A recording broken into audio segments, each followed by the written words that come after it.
yun nga, yung airport natin, grabe na talaga dahil unlike nung panahon ni Duterte, nakaisip nga si Pangulong Duterte ng one-stop shop, no? Yung one-stop shop, andun na yung POEA, andun na yung Polo, OWA, DFA, andun one-stop shop. Nakaisip na rin siya ng linya, okay?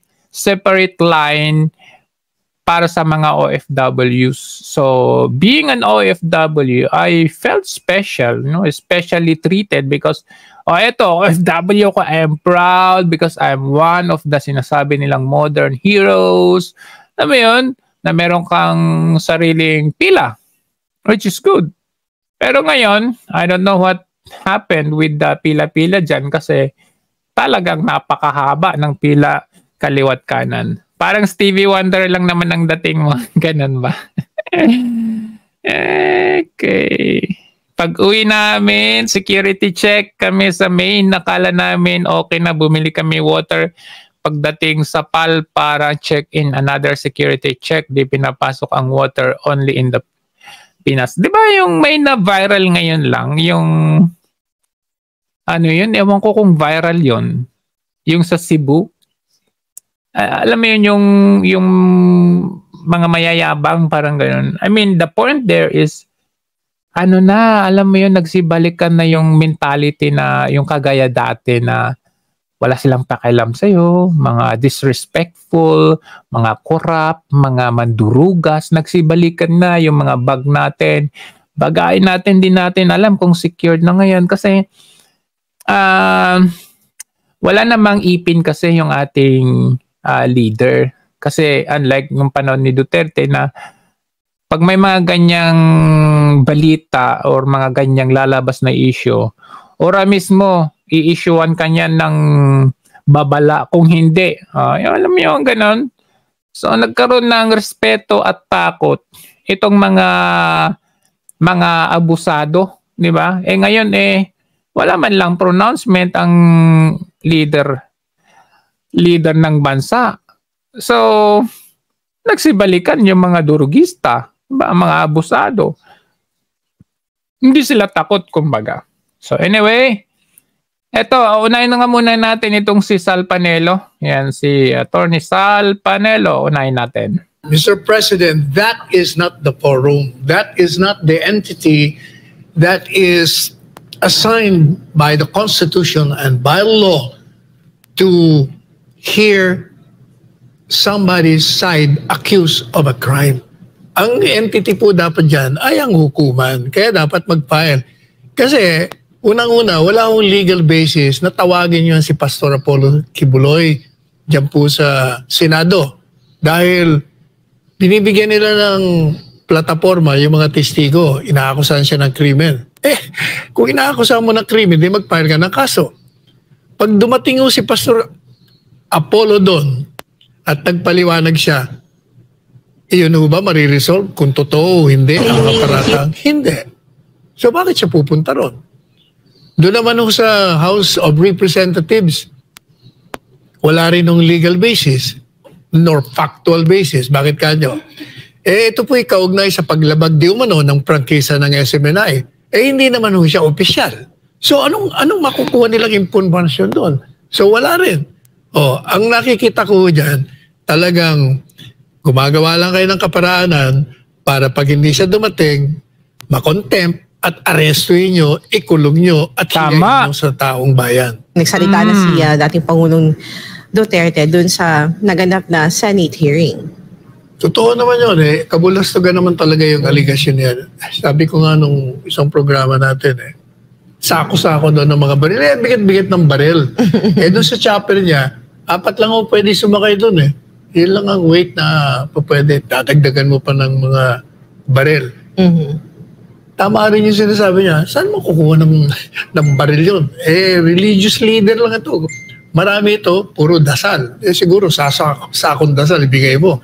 O kaya motorsiklo. Pwede pa. Pero hindi mo sasakay sa helicopter. Pero alam mo, Attorney Sal, sinasabi ng witness dun sa bundok, diba? Sa Glory Mountain kung tawagin namin.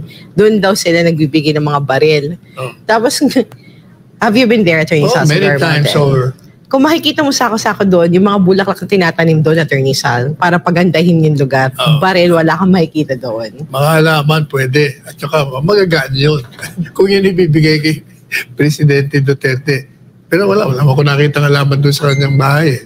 So hindi rin nalaman yun. Do you see this as a desperate move, Attorney Sal, sa mga kalaban ng mga Duterte?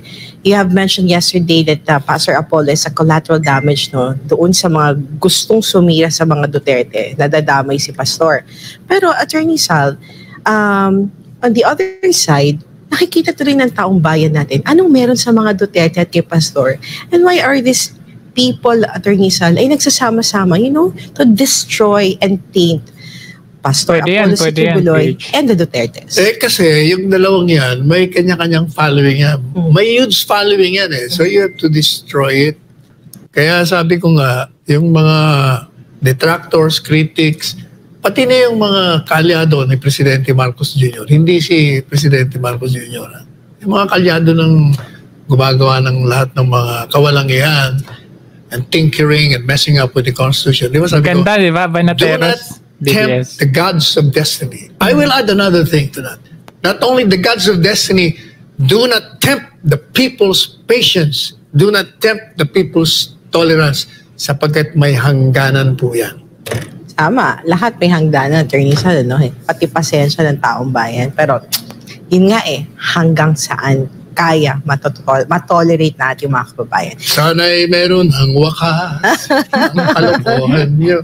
Pakanta-kanta ka ba dyan? At mayroong mga bagong patakaran sa pagsasagawa ng mga committee hearings sa Senado, particular na sa pagdalo ng mga inibitang resource person. Kinakailangan kilalanin at igalang ang mga karapatan ng mga resource person o mga saksi na ayaw dumalo sa mga pagdilitulad ng mga ginawa ni dating Socio-Economic Planning Secretary Romulo Neri na sinang-ayunan din ng Korte Suprema. Ang panawagan ni Neri na karapatan niyang tanggihan ang pagsagot sa mga tanong na itatanong sa isang congressional inquiry, kaya klaro ang desisyon ng pinakamataas na hukuman na kinakailangan igalang ng Senado ang karapatan ng mga resource person kung sino man ang iniimbitahan nilang magsalita doon. Sinong Neri yan? Si Romy? Who's Neri? Who's Neri saying? The Neri, matagal na ito yung Neri case lagi mo ni-mention ni Senator Si Romy Neri siguro yan. Anyway, alam po ninyo, you don't even have to put rules on that. Kasi that's basic. Basic right. Hindi lang right ha. Inimbitahan mo, bisita mo ba't mo pinapastos? Hindi ba pag nag-imbita tayo ng bisita sa bahay natin, lahat ng courtesya, lahat ng accommodation binibigay natin. Yun nga nagiging problema dyan, parang nagiging way of embarrassing point. Yung gusto nilang ipahiya yung kanilang mga resource person. Lalong-lalo na kapag yung resource person na yan ay hindi nila type. Ibig sabihin, kalaban nila, di ba? Kasi halatado mo Like, I'll give you an example, Like, for example, itong si... Ka Spencer, shout out, ayan. Itong si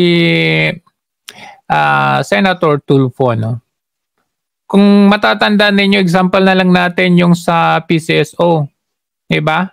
Kung saan, nung unang hearing, grabe yung kanyang, yung intense, yung kanyang emotion doon. Talagang sumisigaw at saka gumaganang ganun pa ng table Di ba? Siguro nung nagkaroon sila ng executive session, malay natin baka nakasama doon ng tambaloslos or nakasama doon yung tawag ni ito si ikaw baka gusto mong baka nakasama, baka may tumawag. Di ba? Na wag niyong anuhin yan kasi kasama natin yan si Melionario. Di ba? Kaya nagtataka tayo nung second na hearing. Abay, napakalumanay na. Masyadong marespeto na itong si Tulfo. So parang makikita mo dito, may favoritism. May kung hindi ka nila trip, or hindi lang, okay lang sana kung hindi ka trip Okay lang kung hindi ka nila trip. Kasi pwedeng lang yun, pag disketahan ka lang, ngayon lang, hindi ka trip yayabangan lang sa'yo. Pero kung yung talagang meron silang plano na siraan ang inyong kredibilidad, abay, mahirap yun. Kaya ang gagawin nila dito, ididiin nila itong si Pastor Quiboloy, which is very familiar, no? Very familiar doon sa ginawa nila kay former Kong Arnie Teves, which is talagang ginawa nila, pinilit nila ang lahat ng makakaya nila para kunwari ay papuntahin or isabina at dinggin daw itong si Teves doon sa House, ano, at saka doon sa Senado nung time na yon. Siyempre, alam kasi nila na hindi pupunta si Teves at that time. Kaya, alam mo yun, parang yun yung ginawa nilang reason para tanggalin siya sa pagka-congressman, gawin siyang terorista, gawin siyang guilty in the eyes of the public. So, ganun ulit ang nakikita natin sa panahong ito, dito naman kay Pastor Quiboloy. So it's the same old pattern which happened before. Walang pinagkaiba ito eh. Alam nila na hindi dadalo si Pastor Quiboloy at alam na natin kung ano yung susunod nilang gagawin dito. It's the same kung paano nagsalita si Marcos na ano sabi niya? Anong assassination? Natatawa-tawa siyang ganon. Then, kung wala kang di magpakita ka, pumunta ka. Is the same kung ano yung mga linyada niya nung panahon ni Bantag, ni Teves. Is the same with Pastor Quiboloy. So, alam na natin. Tapos, iimbitahan mo. At tandaan po ninyo, kaya kayo naimbitahan para matulungan sila, maliwanagan sila on particular issues and subject matter. Pagkatapos, babastusin mo, binubuli mo, nagmamayabang ka. Buti sana kung magaling ka. Hindi naman. Attorney, sa biyaheng Canberra, Australia, ang ating Pangulong Bongbong Marcos. Pero bago lumipad kanina, no, si Pangulong Bongbong Marcos ay... Lumipad siya gamit ng aeroplano. Saan nagpunta? Australia. Siguro. Attorney Salpanelo, mukhang sarcastic ka. Siguro kaugnay sa kanyang mga state visits. Yes. Pero actually, dalawang beses siya pupunta ng Australia. Babalik pa siya after 2 days. No? Pero before that, nagkaroon ng ambush interview. Okay. Si Pangulong Bongbong Marcos. And this was, the Malacanang press corps was able to ask him na, his side, his reaction dun sa naging pahayag ni Pastor Apollo C. Quiboloy. And with that, narito yung bahagi ng interview kay Pangulong Bongbong Marcos. Forward na natin yung interview na yun. Sagutin niya lahat ng tanong, di tapos na. Yan, ganyan siya nung panahon ni Bantag at Teves. Nyari. Nawala. That's why my advice for him is to just face the questioning in the House and in the Senate. Marinig natin ang kanyang side para malaman natin kung ano ba talagang nangyayari dito.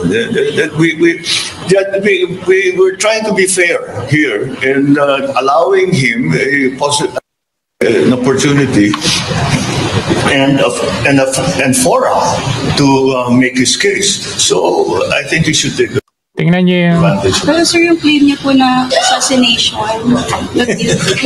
so what's your take on this? Nakatenda nila. tapos tawanan din yung mga media, no? Galing, oh. Diyan pa lang bully na sila eh. How much more yung dalhin pa sa Senado, no? Grabe kayo. Ano yun? Sabay tawa sila lahat doon. Kaya sabi nila kung ano yung pinoproject ng leader mo, ganun din yung mga tao sa paligid mo. Why would you laugh? Diba? Ikaw kayang malagay sa ganyang sitwasyon na meron kang info na merong plano sa buhay mo tapos tawanan ka lang ng tao. Sabi nila, ito ang nakakatawa, no? Duda sila sa sinasabi ni Quiboloy na may info, may intel or may source or resource itong si Kibuloy na may plano sa kanyang buhay or banta. Yung point na wala namang kaming, even yung si Fajardo, yung spokesperson ng PNP, sabi, wala namang kaming para makita niya ako. Wala namang kaming natatanggap na info na nalalagay sa alanganin ang buhay ni Kibuloy, sabi niya ganun. The same din yung sabi ng Pangulong ito. Paano kasi inutil kayo? Bakit? Kasi hindi nyo nga ginagawa yung trabaho ninyo. Yung intel na nakuha ng mga tao, like kahit si Teves, sabi niya noon, may natanggap siyang info ukol nga sa gagawin sa kanya. Ayaw nyong maniwala. Minaliit ninyo pa na sabi ninyo wala naman kayo natatanggap na intel or info. Kasi inutil kayo. Kasi kung talagang epektibo kayo dyan sa trabaho ninyo, ikaw, Jean Fajardo, sabi nyo wala kayong natatanggap na report. Yung nangyari nga kayo De Lima, hindi nyo naman na-prevent, di ba? Paano nangyari yon? Wala ba kayong natanggap na intel na, ewan ko kung palabas yun, no? Palabas man yun o hindi, yung sinugod si De Lima ng mga kampo, ng mga Abu Sayyaf, wala ba kayong natanggap na intel or info doon? Di ba? Wala, hindi nyo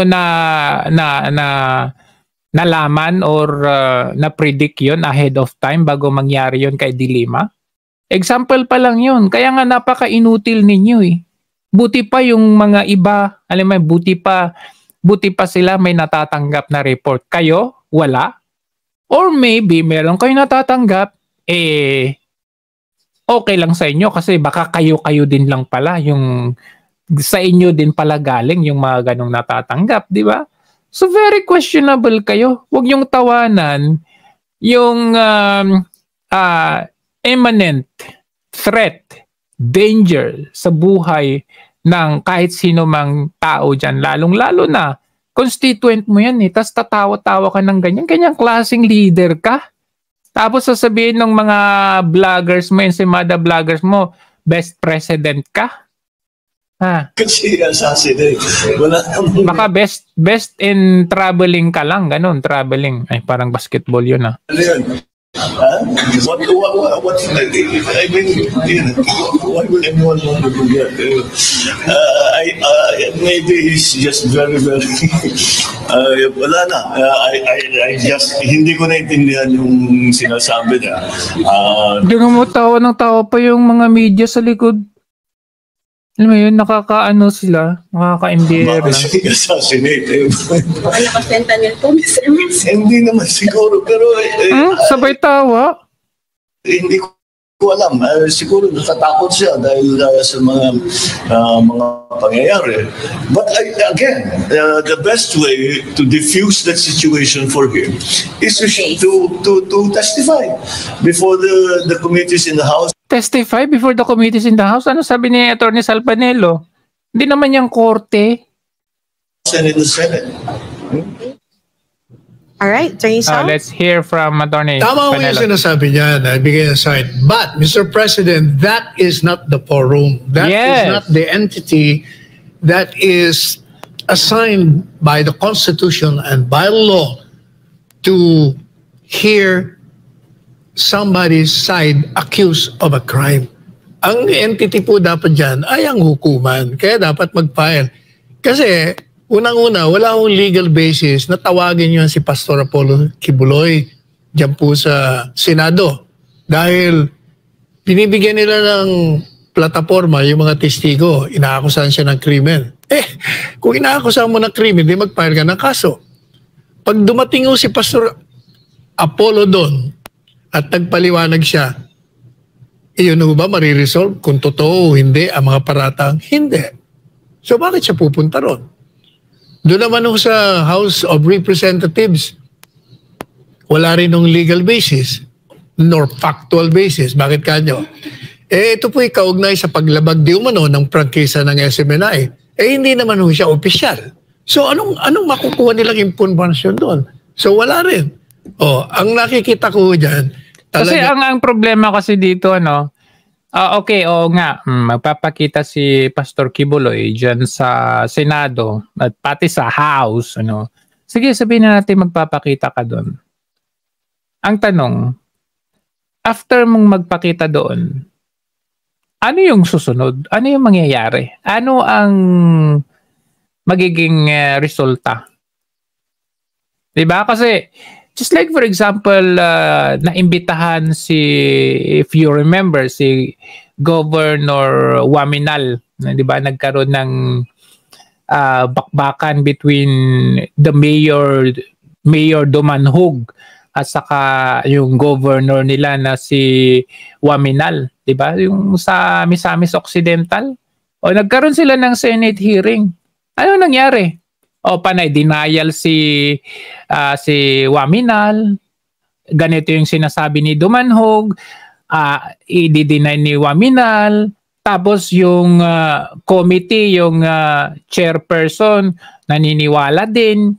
I mean, without even asking for basis or even evidence or even merong evidence na mga videos or mga documents na pinakita yung isang parte, isang side, wala din naman nangyari. Diba? Kasi ang pinag-uusapan dito, kung tutuusin, meron na tayong nakitang videos kung saan forcibly na pinasok ang opisina ni Mayor Dumanhog. 'Di ba? Pinasok at yun ay ang pumasok ay yung mga tauhan ni Governor Waminal na ginamit ni Waminal ang resources na para doon sa para doon sa disaster unit. Ginamit niya yon para lusubin ang mayor. Doon sa kanyang opisina nagkaroon ng basagan ng salamin, tapos may mga baril, pinilit na tanggalin forcibly na i-evict siya doon sa kanyang opisina. May video actually. So, ano nangyari doon? May ginawa ba? Like for example, Senator Bato, ano nang nangyari doon? Wala. Syempre, governor yung kalaban eh. Ngayon, pag walang nangyari doon, lalabas na pinanigan si Governor Waminal. Nakita naman nating may video di ba? So, ang tanong dito, sabihin na nating nagkaroon ng Senate hearing, ano mangyayari? Di ba? Nagpakita yung mayor, nagpakita yung governor, wala din namang nangyari. Even doon doon sa Digamo case, nagpakita na't lahat nalagay sa peligro yung mga resource person, yung mga witness na nagsabi na ito si Digamo, sila Pritz Diaz, sila yung nasa likod ng mga ganito ganyan, nagpakita na sila. Ano nangyari? Wala. Nilagay nila yung sarili nila sa panganib. Sinakripisyo nila. Even pera nila papunta doon. Ano nangyari? Wala. Ngayon, mapunta tayo dito kay Pastor Kibuloy. Pag pupunta ba siya, anong mangyayari? O di wala. Wala lang. Gumagawa lang kayo ng kaparaanan para pag hindi siya dumating, makontempt at arestuin nyo, ikulong nyo at hiyain nyo sa taong bayan. Yun ang nakikita ko. Tama ka, Teresa. It's not a proper forum At saka, on the side of Pastor Attorney Sal, on his side to explain on the allegations being hurled against him, Attorney Sal, Pastor Apollo was able to explain how in many instances dito sa SMNI, every time na meron siya mga live programs. Pero dahil sa iniipit siya ngayon ng gobyerno, Estados Unidos, at maging ng gobyerno natin, Attorney Sal, hindi na nakakapag-live ng program si Pastor. And kaya nga, pero despite that, Attorney Sal, sumasagot pa rin si Pastor. Meron pa rin siya mga audio statement na nilalabas at naipapalabas pa rin natin dito sa SMNI at pag ng ibang network at isasagot pa rin naman ni Pastor ang kanyang side. Pero gaya ng sinasabi ni Pastor, korte, yun ang hamon niya. Sa korte niya sasagutin. And given that, Attorney Sal, yung mga nagbibigay ng mga false statement against Pastor, pinasura na ng korte. ng persecution pa lang, Attorney Sal, yung mga kaso against him. At inuulit-ulit nila sa Senado. In other words, yung pong akusasyon ng mga testigo niya sa Senado, ang sabi ng piskal na nag-iimbestiga, walang probable cause, kaya ho dinismiss. Assuming na meron na ngayong probable cause. Kasi kung may na-ebidensya ng una, malakas na ebidensya nyo, o hindi refile mo para malaman natin kung pwedeng ilagay sa hukuman na yan at magkaroon ng Kaya nga, lalong-lalo, okay, sabihin na natin, nung panahon ni Duterte, na-dismiss yung kanyang kaso. O this is a challenge sa administrasyon ngayon. Kasi panahon nyo ito ngayon. Diba? Mag-file, refile, diba? Mag-i-refile nyo ulit yung kaso na na-dismiss, buhayin nyo ulit. Hindi yung ganito na, pag ganito, Senate hearing. Pag ganito, House hearing. Parang balita ko pa nga, yung pagbebenta ng ticket ni Taylor Swift, parang isi-Senate hearing niya din daw. Yan di ba? Ano lang kayang hindi isi-Senate hearing dito? Halos lahat na lang Senate hearing Ang tanong, ano yung patutunguhan ng Senate hearing na yan? Di ba? Wala din. PCSO nga, hindi nare-resolve hanggang ngayon. Inig at marinig na natin yung prueba mo at yung depensa naman ni Pastor.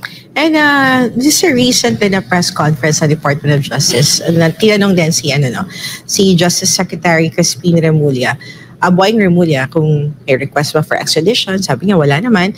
Tapos sinabi niya na may mga request na silipin muli, balikan yung mga kaso na inihain laban kay Pastor na napasara na-dismiss na, silipin daw ulit, balikan ulit.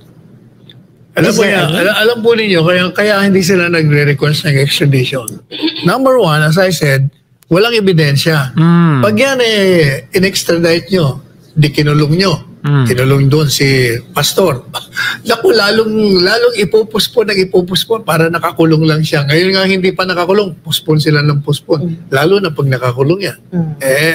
Indefinite ang kanyang detention doon. At hindi magiging fair yun. Kung fairness sa Cotton Pin, bubble tea talaga. Okay. So dito na tayo doon sa mga miyembro ni Pastor Quiboloy, Dito na tayo, pakinggan natin. Pangulong Ferdinand Marcos. That's really false accusations. Well, anyone can do that. Magandang hapon po mga kababayan, kapamilya, kapuso. Matagal po kaming nanahimik magsalita sa katotohanan. Lagot namin ninyo, dugay rami naghilom-hilom din niya. For those who are accusing Pastor Apollo C. Quiboloy, shame on you. Ang kakapal na mga mukha nyo, baga muog na wong. So halatang-halata na kayo ay mga sinungaling. Yung taong sinisiraan ninyo ay napakabuting tao. We in the Kingdom Nation are dignified women. Hindi deserve ni Pastor ang lahat ng mga betrayals na ginawa nyo.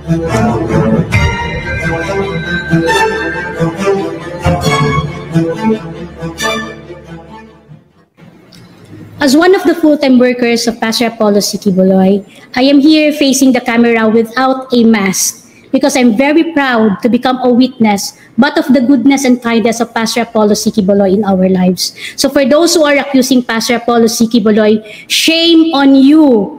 Ang kakapal na mga mukha nyo, baga muog na wong. Don't you dare us fight because we are willing to die to defend the Son.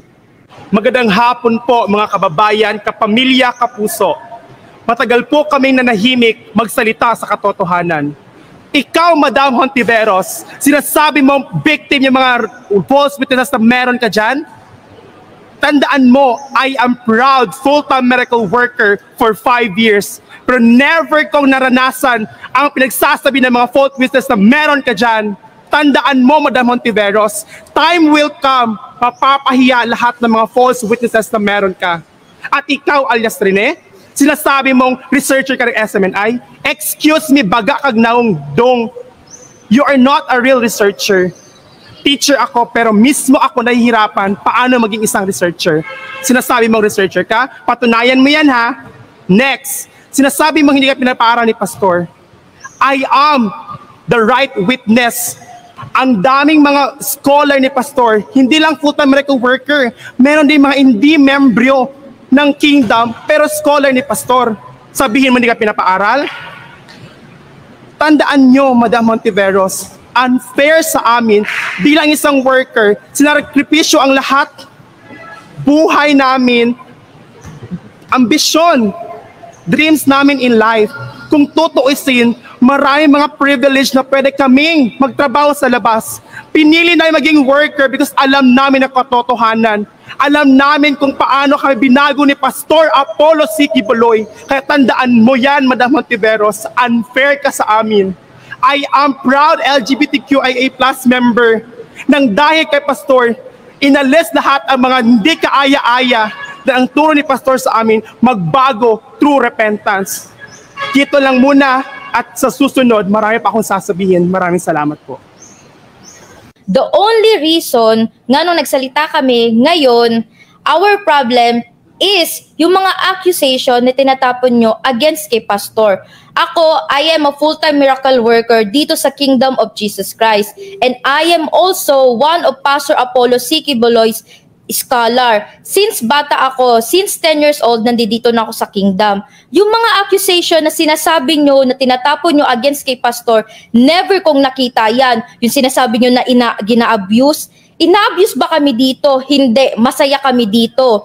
Kayong mga lumabas kayo na mga worker at ngayon mga kuno witnesses ni Risa Hontiveros, please lang tigilan nyo kami. Kilalang kilala namin kayo. Huwag kayong magkaila. May mga ginawa rin kayo dito sa loob ng mga atrocities. Labi na, ikaw Jackson, kilala kita. Nagkasama tayo sa Glory Mountain. And again, speaking of Glory Mountain, yung sinasabi nyo na gun store, nagstay ako sa Glory Mountain for 2 years. And sa 2 years na nagstay ako doon, wala akong nakita na gun store doon. Sobrang ganda ng Glory Mountain. It is indeed reflection ng totoong restoration. Ang nakita ko doon sa Glory Mountain during those time na nagstay ako is the beauty of correction. Is the beauty of discipline na pinakita sa akin ni Pastor. Yes, pumunta ako doon because I am under correction, I am under discipline. Pero sasabihin ko sa inyo, never once in my whole life na nagsisi ako, na nag-regret ako, na pinagdaanan ko yung mga panahon na yon. Kasi masaya ako, nakita ko yung malaking gugma ni Pastor sa kaluluwa namin, sa kaluluwa ko. Tungod kay Pastor, wala ako ngayon dito. Kung hindi tungod kay Pastor, hindi ko mararanasan yung ganitong lavish na lifestyle, luxurious na lifestyle. Nasasabihin nyo, inaabuso kayo? Ang kakapal ng mga mukha nyo, titigas ng mga mukha nyo, lalo ka na Jackson. Kakita jud ko kung gano jud ka kasinungaling, ka-witness ko. Basin nakalimot ka kung kinsa ako. Basin nakalimot ka kung ano yung ginawa mo. Gusto mo bigyan kita ng date? December 8, 2014. Ano yung sinabi mo sa akin nun? Ano yung pinagbantaan mo ko na hindi ako magsusumbong? Pero nung ginawa ko, syempre alam ko mali yung ginawa mo. Nagsumbong ako, pero anong ginawa mo sa akin? Binaliktad mo ko. Tapos ngayon gagawin mo yan kay Pastor? You have crossed the line. Kayong mga yawa mong mga fake witnesses. Grabe kayo, hindi ko ma-imagine kung paano nyo nagawa yan kay Pastor. After all those times ng goodness, kindness sa pinakita sa atin ni Pastor, tayo dito pumapasok kayo sa kingdom, tinanggap tayo ni Pastor without looking back on our past. Tinanggap tayo ni Pastor kung sino tayo. Ang patient, ang love, genuine love ni Pastor para sa atin, binigay niya lahat. Hindi deserve ni Pastor ang lahat ng mga betrayals na ginawa nyo, lahat ng mga betrayals na ginawa nyo against sa kanya. Hindi niya deserve yun. So if I were you, habang buhay pa kayo, sana magising yung utak nyo na magsisi kayo. Kasi hindi nyo kilala kung sino binabangga nyo. Hindi nyo kilala Ito, warning lang sa inyo na sasabihin ko. Wag na wag niyong uulitin yung ginawa ng mga Pharisees during sa time ni Jesus Christ. Make sure you are on the good side. Make sure you are on the side of Jesus Christ. Maulang nang maisulti na ako sa inyo. Maraming paninira ang binabato sa pinili at hinirang na anak, Pastor Apollo C. Quiboloy. Patotohanan namin lahat na ang mga yon ay pawang kasinungalingan. Ako si Jade M. Isaal, isang full-time miracle worker ng The Kingdom of Jesus Christ, the name above every name. For 15 years of being a full-time miracle worker, I can attest that Pastor Apollo C. Quiboloy did not abuse any woman in the kingdom. In fact, he taught us on how to become dignified women. Hindi pinaaral, lubos ng aking pagpapasalamat kay Pastor Apollo C. Quiboloy sapagkat ako ay kanyang pinaaral at nagkaroon ng master's degree. Utang ko sa kanya ang aking pag-aaral. Utang ko sa kanya ang aking tagumpay. Why do false accusations flew thick against Pastor Apollo C. Quiboloy? It is because of envy, of jealousy, and of money. To Pastor Apollo C. Quiboloy, count me in, sir. Whatever happens, I will defend you till the last breath runs out of you. Thank you, sir. Why do I defend Pastor Apollo C. Quiboloy? Mga kababayan ko, mga kaibigan ko, lahat, friends all over the world, all the universe, it's high time that I have to speak up for our beloved pastor. Hindi na talaga namin matiis ang lahat ng naririnig namin. Sa totoo lang, hindi ako sanay na gumawa ng vlog. Never ko ito ginawa sa buhay ko.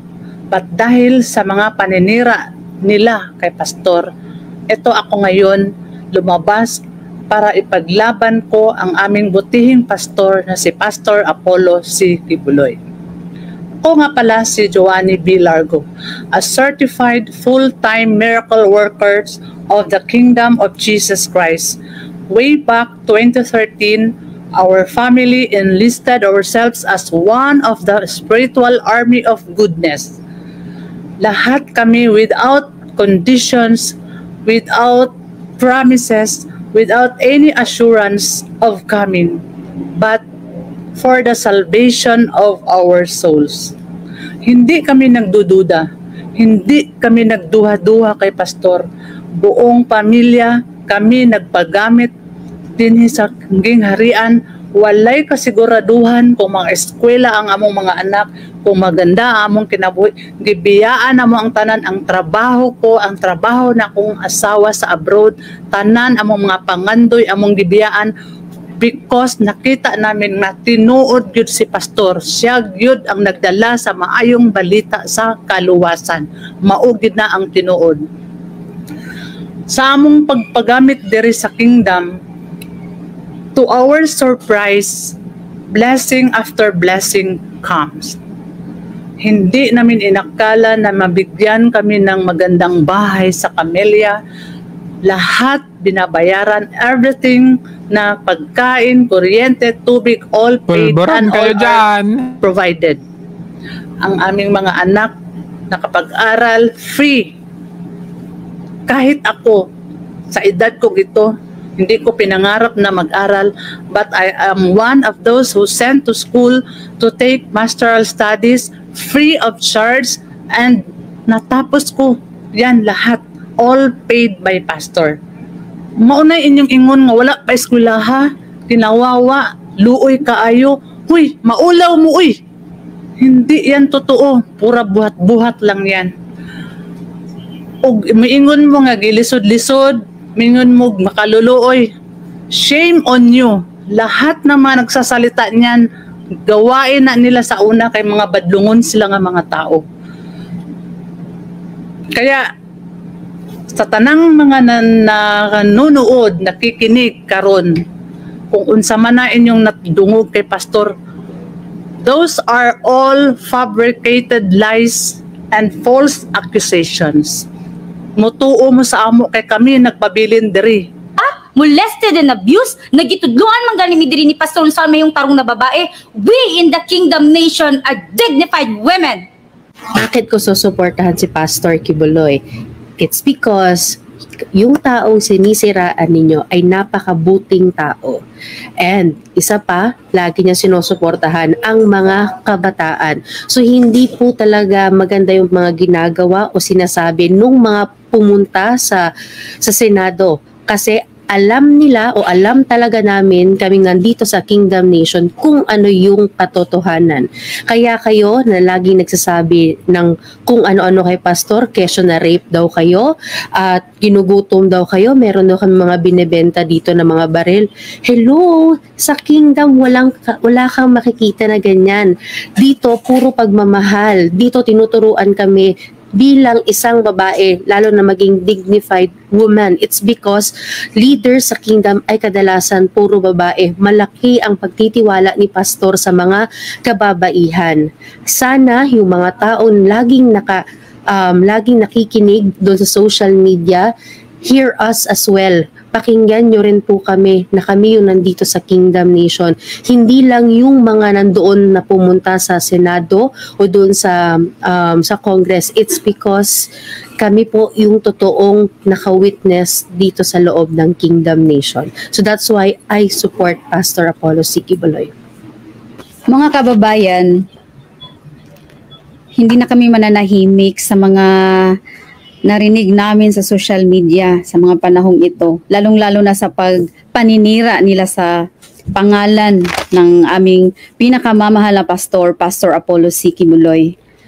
Yung mga bogus witnesses dyan sa Senado, lahat ng yan mga manloloko, mga sinungaling. Bakit namin masasabi yan? Dahil kami mismo ay nandito sa loob ng compound ni Pastor Apollo C. Quiboloy and we have witnessed how good is our pastor. Yan, mga bogus witnesses na yan, bakit sila nandyan sa labas? Kasi pasaway ang mga yan dito.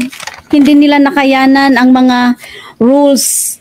Bakit hindi nila nakayanan? Dahil yan ay mga tamad, yan ay mga disobedient, no? So, yung mga naalala ko na naman yung kaon tulog.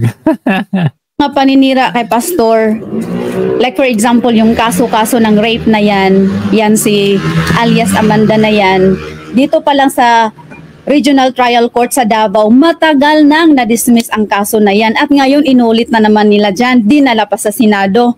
At ikaw naman, ikaw Senador Risa Hontiveros, ikaw, you know what? Katawa-tawa ka dyan. Alam mo ba? You are a laughing stock. Bakit? Tingnan mo, wala kang kasama na kasama na senador dyan sa Senado, mag-isa ka lang. No? Kung may kasama. Meron. Si Senator Robin, kaya lang kinontra siya. In front of her face. Makaman, hindi pa pabor sa'yo. No? So kitang-kita, lahat ng mga bayaran na testigo dyan, hindi yan magtatagal. Okay? Kilala namin kung sino ang mga yan. Mismo yung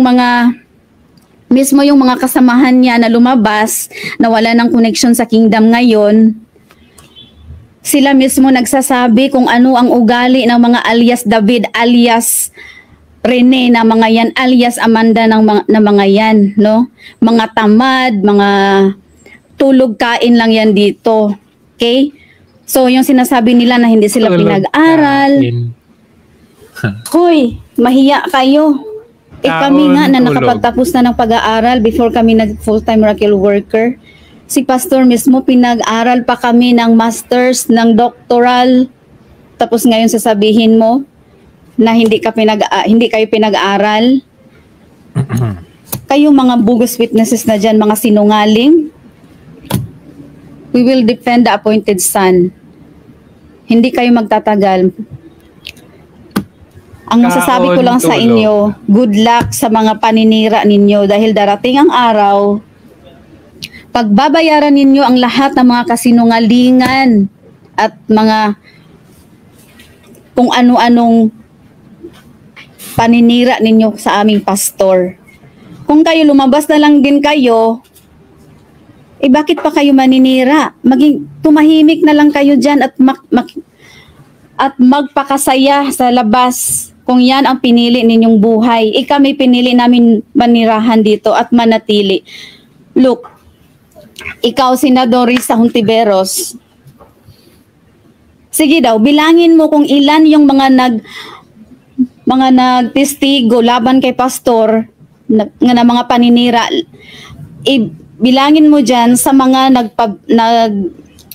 nanatili dito sa loob. Sige daw, yung mga yan na nasa labas, may bilang lang yan sa mga kamay. Yung mga paninira na yan, hindi yan magtatagal. Subukan mong pumunta dito at dito ka kamo mag-imbestiga sa amin. Hey, I'm Princess May Mondragon. I'm a proud full-time miracle worker assigned here in JMC. So, I first known Pastor when I was still a kid. Actually, ang mama ko ang unang nakakilala kay Pastor kasi OFW siya sa Hong Kong. And then, when she came back here in the Philippines, sinama niya kami sa Kingdom. Okay? So, year 2002, naging part-time worker kami. And since then, Pastor is the one who's sending me to school. No? Gikan grade 2 ko hantod sa nag-college ko, si Pastor ang nagpaskwela sa kuha. For your information. So, mali ang inyong ginaingon na si Pastor wala nagpa-eskwela sa amua dinhi. But in fact, this year unta, magpa-enroll pa unta ko early childhood para mapaanuhan pag yun namo ang masuportaan pag yun pag-ayo ang JMC.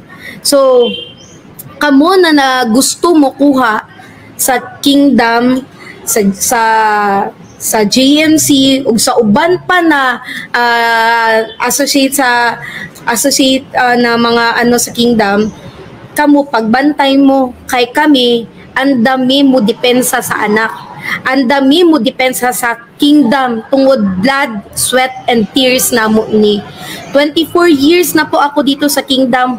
Tung inyong mga rape na ginaingon, wala na siya. Pataka ra mong storya, buhat-buhat ra na ninyo. Bayaran na ninyo sa tukmang panahon. Pagtarong mo din ha. Kamo, dapat hinduan na ninyo inyong kaugalingon, dili na magpataka mo og pahid sa inyong mga kahugaw. Sobraan rasad mo. Pantay ra magmakita na mo, kapanitan gyud namo mo sa tinuod lang. Lagot namin ninyo, dugay rami naghilom-hilom din niya. Salamat! One of the full-time miracle workers of the Kingdom of Jesus Christ and one of the teachers here in Jose Maria College Foundation Incorporated na ipinatayo ni Pastor Apollo C. Kibuloy. Nais ko lang magkomento doon sa nangyaring hearing sa Senado nitong nakaraang linggo. Sinasabi ng mga witnesses, should I say false witnesses, na inabuso daw sila. Inabuso nga ba talaga? Hindi naman talaga sila inabuso kasi ang totoo, sila ang nang-abuso. Inabuso nila ang kabutihan ni Pastor Apollo C. Kibuloy. Sila talaga ang nagpatunay na ang kanilang sinasabi ay mga kasinungalingan. Ngayon, kung tapos na sila, kami naman ang magsasalita. Don't you dare. Dahil kami ang makakalaban nyo. We didn't say anything before kasi we were following the words of God, like love your enemies, pray for them that hate you. Pero ngayon, not this time. Ikaw, Risa Hontiveros, be sure that your false witnesses can prove their statements or else ibabalik yan lahat sa'yo. I've been here in the Kingdom for 10 years already at wala akong nakitang and even witness na pang-aabuso or slavery.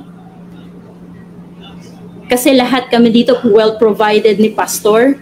Kaya dapat mahiya ka sa mga pinagsasabi mo. Ang mga witnesses mo, hindi sila credible. And to our beloved Pastor, you can count on us, sir. We will defend you until the end. Thank you, Pastor.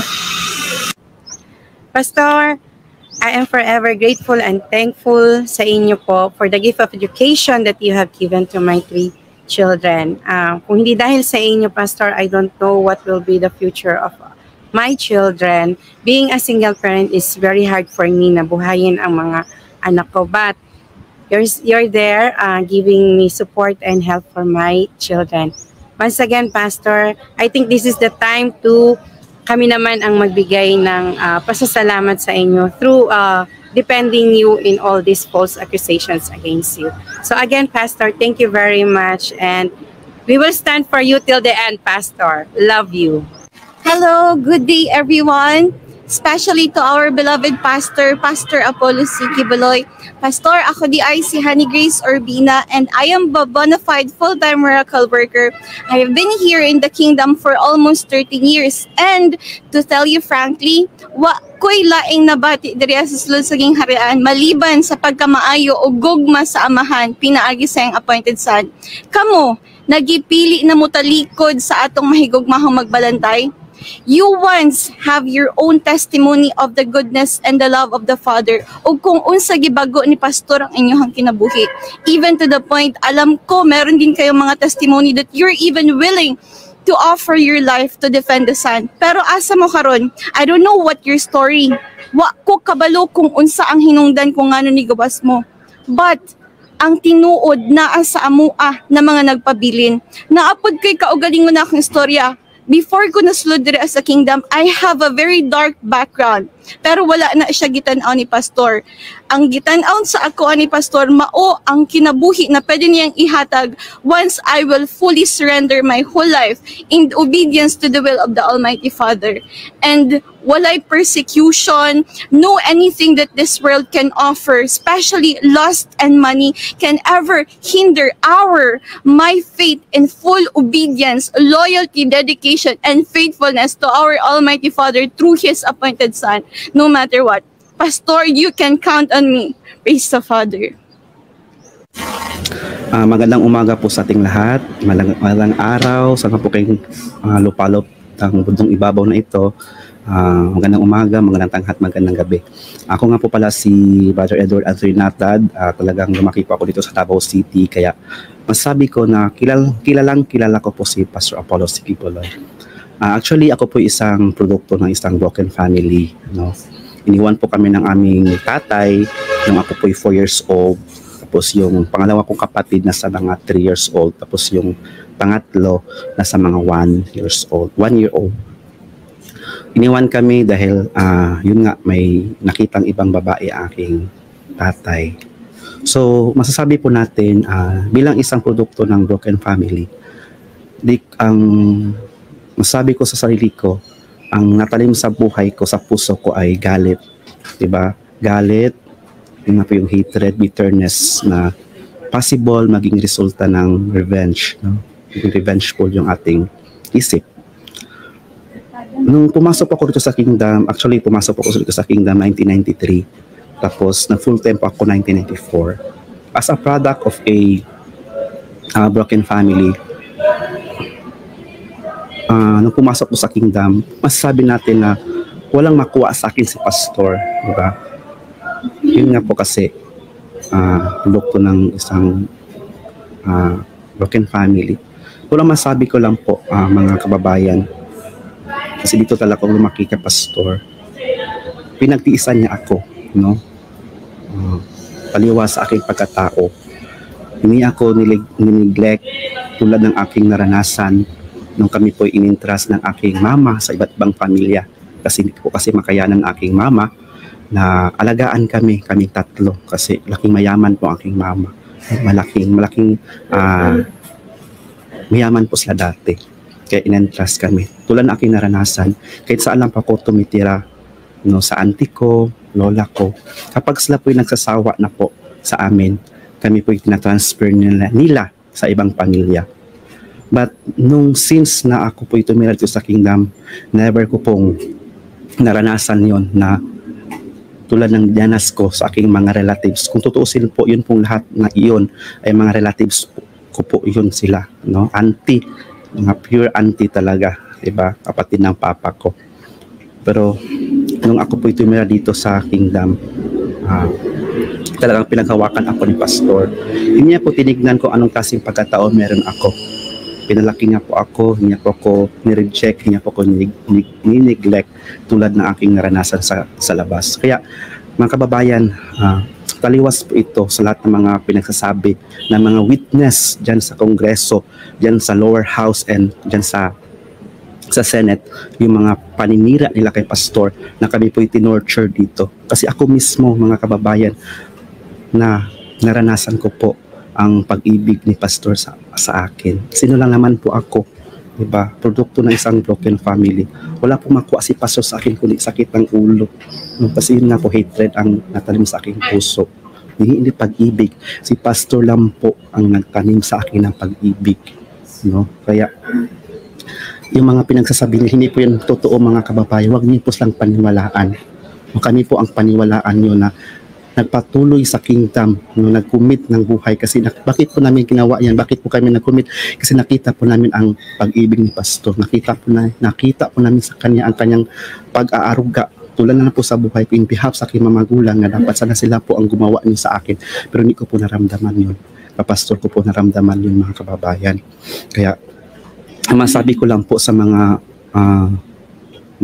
false witness na yon, no? Actually, mga kababayan, makasama po namin sila dito. Yan sila, yung mga nag-witness sa Senate, mga kasama po namin yan sila. Ang dahilan na sila po yung naninira ngayon dahil sa pera.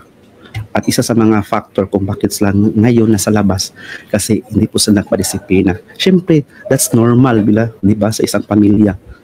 Ako, sa totoo lang, hindi ko naranasan yan sa aking pamilya sa labas kasi yun nga, broken family, produkto ako ng broken family na didisiplina ako, di ba? Hindi ko naranasan. In fact, ako ang matigas ang ulo ko kasi yun nga, galit ako sa nanay ko. Kasi man siya marunong sa amin, magdala sa amin na kanyang mga anak. Yun nga dahil sa kanyang naranasan na naunawaan ko rin ang mama ko. Pero nung ako nito nasa loob, siyempre, may disiplina yan.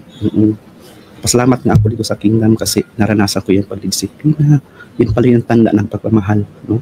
Minsan nga dito sa amin sa Kingdom kapag kami dinidisiplina, pagtapos ng disiplina, binibigyan kami ng mga pribilehiyo, di ba? Binibigyan kami ng mga blessings. Tapos sabihin nila tinutorture kami, hindi. Ako, sa totoo lang, na-convert ako sa Kingdom since when I was 14. Ngayon, 44 years old na po ako. No? So, lumabas ako, all in all, nasa mga 6 years yon. So, 31 minus 6 years, nasa 26 years po lahat ang pa-stay ko dito sa Kingdom. Ba't ako bumalik? Kasi yun nga, naranasan ko nung nasa labas ako. Hindi ko nadarama doon ang pag-ibig kasi yun nga, broken family kami. Titira ka sa mama mo. For how many years di ka niya nakasama tapos agad-agad mag-isang bahay kayo sa pagtitira kayo sa isang bahay. Hindi man agad-agad ma-reconcile yan, lahat na yan. Diba? So, mahirap. Kaya dumalik ako dito. Kung totoong tinorture kami dito, minaltrato kami dito, babalik kaya ako? Diba? So, sa lahat ng mga kababayan natin, huwag po kayo makinig sa kanila. Kami po ang paniwalaan ninyo. Huwag po tayo maging one-sided.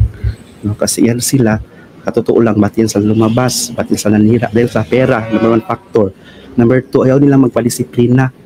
No? Ayaw nila instead na magpakumbaba sila, di ba? Kasi, syempre, nagkamali tayo, hindi pa naman tayo perfect, di ba? Kaya nga may pagdisiplina, kasi yan ang tanda ng pagmamahal ni Pastor sa amin na gusto niyang maging matuwid yung buhay namin. At maliban pa dyan, nung before kami pumasok sa Kingdom, nag-commit na kami, alam na namin na yan ang mangyari sa amin, na may mga ganong mga dadanasin namin. Isa pa, nung pumasok tayo before tayo pumasok sa Kingdom, nag-commit tayo na kahit anong mangyari, magpapatuloy tayo. Sila, disiplina lang. No? I-compare natin, sabihin na lang natin, i-compare natin yung mga buhay natin sa mga nauna sa atulad ng mga disciples na pinugutan ng ulo, pinakain sa leyon. Dinenounce ba nila ang Ama, si Jesus Christ? Hindi. Hindi man sabi na nag-compare tayo, pero yan ang realidad. Lumabas kayo. Yun lang, disiplina. Compare sa mga nauna sa ating mga disciple, pinakain, dinenounce ba ng Ama, hindi kayo, disiplina lang. lumabas kayo. Ang pinaka-worst pang ginawa ninyo, siniraan niyo si pastor. No? Ang taong tunay nagmamahal sa inyo, yung taong tunay nag-aaruga sa atin, no? Na may concern sa ating kaluluwa, sa buong sangkatauhan, di ba, sa buong Pilipinas, no? Lahat ginawa, inalay ang lahat, kahit ang lahat ng resources sa kingdom, di ba, inalay para sa nation building. Hindi lang sa, di ba, doon natin makikita na di talaga basta-basta ang pag-ibig ni pastor, no? Sa buong sangkatauhan, hindi lamang sa akin, sa inyo na mga lumabas ng sumira ng pastor, kundi sa buong sangkatauhan ang pag-ibig ni pastor. Tapos sisiraan niyo si pastor na masabi ko lang may panahon pa, pwede pa kayo magsisi ng sa inyong mga pinagagawa kay pastor. No? Si pastor ay puno ng pag-ibig, patatawarin kayo ni pastor kung magpakumbaba lang po tayo. No? So again, may panahon pa, no? May panahon pa para magbago. Paano naman yung pera natanggap ninyo? Mawala din yan, maubos din yan. Ang tanong, maging peaceful kaya ang buhay ninyo dahil sa pinagagawa ninyo? Hindi. No? Ang tanong, makapunta kaya kayo ng langit sa pinagagawa ninyo? Siyempre hindi, kasi meron kayong inapakan na tao, meron kayong tinariduran na tao. Ang pinakamabait na tao, ang iba ko ni si pastor, pinakamabuti, pinaka maaruga, no? Generous person, lahat binigay, no? Yun pa lang, doon ko minsan naisip, na-realize ko na fulfillment ito ng banal na kasulatan na sinabi doon na time will come, is-separate ang sheep sa goat. Ganito lang kasimple, no? Ganito lang kasimple ang kasihan kung sino ka talaga, sheep ka ba o goat ka. So nasa inyo ang decision, no? Yung mga nanire ka pastor. So, yun lang po, masabi ko lang po talaga ay nagpapasalamat ako kay pastor dahil tulad na sinabi ko sa inyo mga kababayan, lukto po ako na isang broken family. Walang nagmamahal sa akin before, no? Kahit saan ako tumitira hanggang ako'y nakarating sa kingdom. At dito ko naranasan ang tunay na pag-ibig, ang tunay na pag-aruga, tunay na disiplina. So, halimbawa tayong lahat po ay maliwanagan kung sino po talaga si Pastor Apollos Sikibuloy. So, yun lang po. Maraming salamat. And may our Almighty Father bless us all. Maraming salamat po.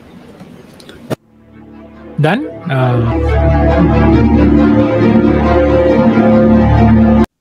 Alright. So, dyan po nagtatapos ang mga accounts ng mga miyembro ni Pastor Kibuloy. No? Ako naman ay sinishare ko yung kanilang mga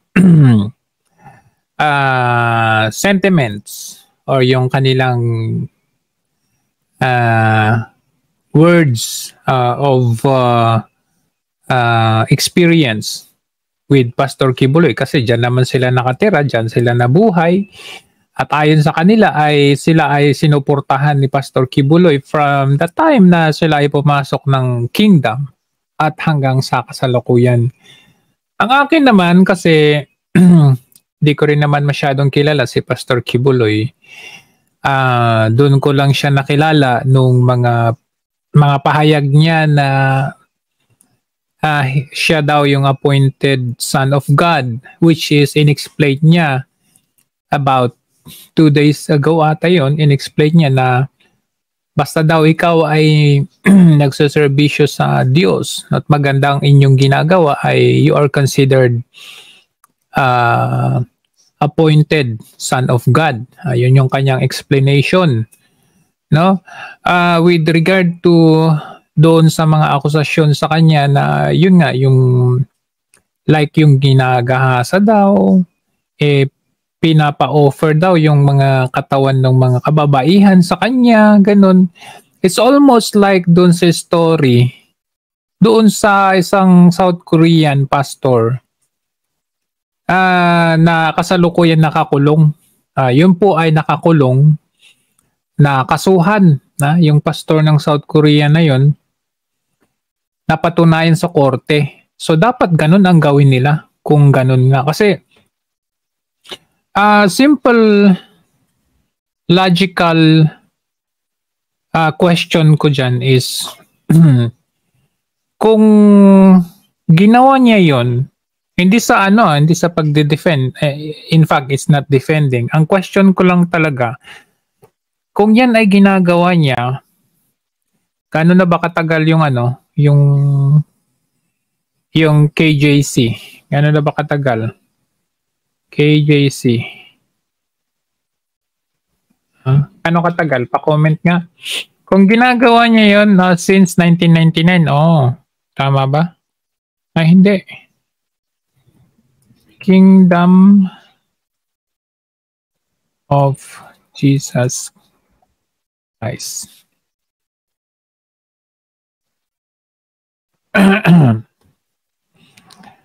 Kailan ba ito ginawa?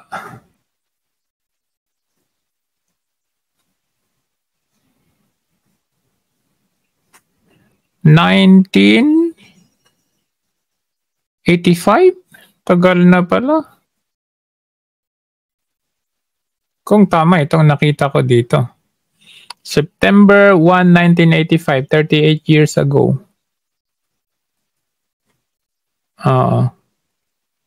Tapos, as of now, 6 million. 1985. Tama, 1985, 38 years. 6 million na sila ngayon. So, ang tanong ko dito, a very simple question. Kung nag-umpisa ito ng 1985, 38 years na ang nakararaan, at ganito yung estilo na kapag nakapasok ka, tapos kung ikaw ay maganda, sexy, alam yun, tapos meron kang parang kailangan tanggapin mo ang Diyos, at sa pagtanggap mo ng Diyos, kailangan ialam yung katawan mo. 1985, 6 million ang mga miyembro. At kung yun yung pamamaraan para makapasok ang mga kababaihan, for example. Kasi hindi lang namang mga babae yung mga members dyan, yung mga lalaki. So, doon muna tayo sa babae. Ang question ko, kung ganun ang ginagawa, 6 million sila, bakit bilang yung mga nagre-reklamo? Di ba simpleng logic lang, no? Ang tanong niyan, kung ikaw, sabihin na nating makalusot na yung 100 katao, okay, nauto niya yung 100 katao, natikman niya yung 100 katao, napapasok na as miyembro, pero dahil nga kailangan iala yung katawan mo, okay, natikman niya, nakuha niya yung 100. Sa tingin mo ba,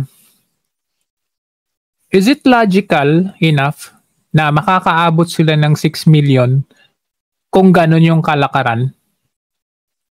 Kasi hindi ko lubos maisip, no, na alam mo yun,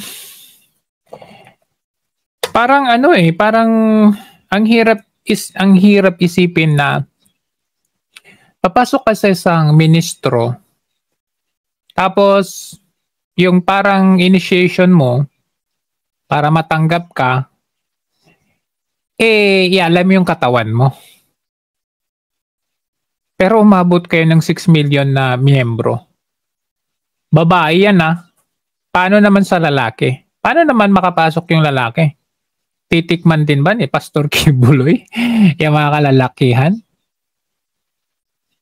Diba? I mean, if you try to think it logically, ganun daw yung estilo. Okay, sabihin na natin, hindi naman lahat, Jojo, yung mga ano lang naman, yung mga magaganda lang naman, yung mga hindi naman